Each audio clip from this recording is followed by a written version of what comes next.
मित्रों नमस्कार। आज बात उस नेता की जिसे भारतीय राजनीति में शांत शक्ति कहा जाता है, जिसने सत्ता अपने हाथों से कम पकड़ी लेकिन दिशा हमेशा तय की। आज प्रश्न यह नहीं है कि शरद पवार क्या करेंगे, प्रश्न यह है कि क्या राजनीति अब भी उनके इशारों पर चलेगी या यह अध्याय धीरे धीरे समाप्ति की ओर है। महाराष्ट्र की राजनीति में शरद पवार केवल एक नेता नहीं, एक संस्था रहे हैं। लेकिन हाल के वर्षों में पार्टी विभाजन, विश्वासघात और नई पीढ़ी का उभार, इन सब ने उनकी राजनीतिक पकड़ को चुनौती दी है। आज स्थिति यह है कि सत्ता कहीं और है, पार्टी का बड़ा हिस्सा दूसरे खेमे में है, लेकिन राजनीतिक संवाद का केंद्र अब भी शरद पवार ही है। यही वह अवस्था है जहां नेता सक्रिय राजनीति से दूर दिखता है, लेकिन हर खेमे की नज़र उसी पर टिकी रहती है। यह छटपटाहट सत्ता की नहीं, नियंत्रण और विरासत की है। अब बात करते हैं ग्रहों के उस संकेत की जो इस अनुभवी राजनेता को घेरे हुए है।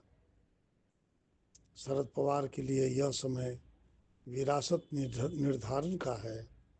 शनिदेव का प्रभाव यह दर्शाता है कि अब कर्म विस्तार का नहीं, कर्म समापन और संतुलन का है।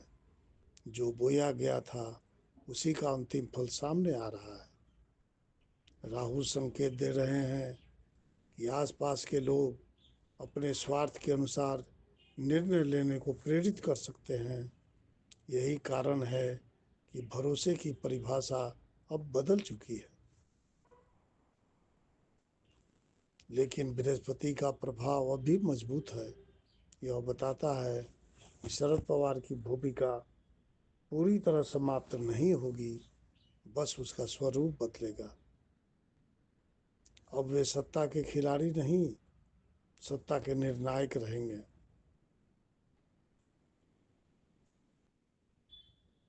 यदि शरद पवार जी प्रत्यक्ष सत्ता की चाह अभी बनाए रखते हैं तो यह राह थकान और संघर्ष दे सकती है।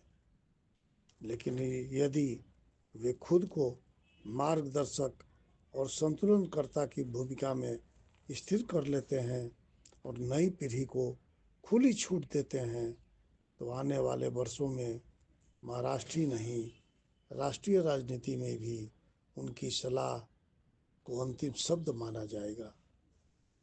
यह राजनीति मंच से नहीं, पर्दे के पीछे से चलेगी और यही शरद पवार की सबसे बड़ी शक्ति रही है। ग्रह स्पष्ट कहते हैं यह अंत नहीं, शांत नियंत्रण का काल है।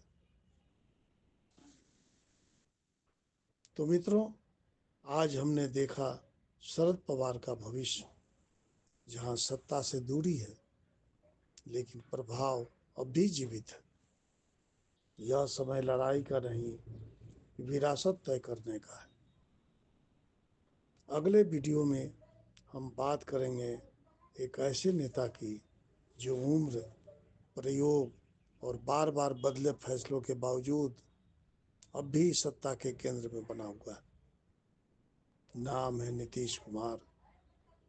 अगला एपिसोड बहुत कुछ खोलने वाला है, क्योंकि वहाँ स्थिरता नहीं, केवल प्रयोग है। अब आज की इस वीडियो में बस इतना ही। कल के लिए इजाज़त दीजिए। कल हम नीतीश कुमार जी के ग्रहों का विश्लेषण करेंगे और उनकी स्थिति को देखेंगे, परखेंगे। आगे शिव शक्ति की जैसी इच्छा। जय शिव शक्ति, जय भारत, जय सनातन।